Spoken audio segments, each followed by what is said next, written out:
नगरसेवक मनोज पाटील जरांगे हे 27 तारखेला मुंबईच्या दिशेने आंदोलन करण्याकरता जाणार आहे।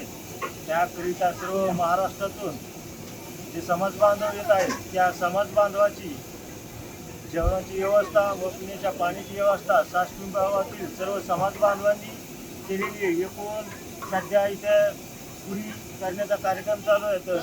तर कमीत कमी 1 ते 2 लाख समाज बांधवांना या जेवणाची व्यवस्था साष्टुंब गावातील सर्व समाज बांधवांनी केलेली आहे व त्यांच्या पिण्याची पाण्याची सुद्धा सोयी संपूर्ण केलेली आहे। आणि या साष्टुंब गावातून सर्व समाज बांधव सुरक्षित व्यवस्थित चांगल्या नीटनेटकेपणाने जावा अशी आमची गावकऱ्याची इच्छा आहे।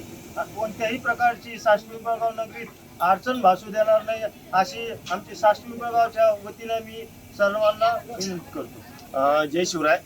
साष्ट पिंपळगावच्या वतीनं जे नियोजन करण्यात आलेलं आहे, कमीत कमी 20-25 क्विंटल ही पालकपुरी आणि पाणी आणि इतर काही जे नाश्त्याचं साहित्य आहे त्यासाठी संपूर्ण साष्ट पिंपळगावच्या वतीनं हे नियोजन आहे।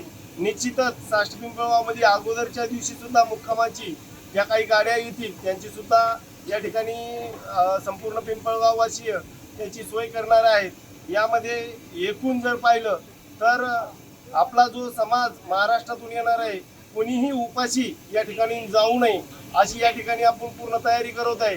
तयारी जोरदार सुरू आहे आणि जे काही बांधव गावातून येतील आणि या ठिकाणून मुंबईकडे प्रस्थान करतील निश्चित कोणीही उपाशी जाणार नाही याची पिंपळगावच्या वतीनं सर्व गाववासियांच्या वतीनं अशी तयारी सुरू आहे। एबीपी माझा, उघडा डोळे बघा नीट।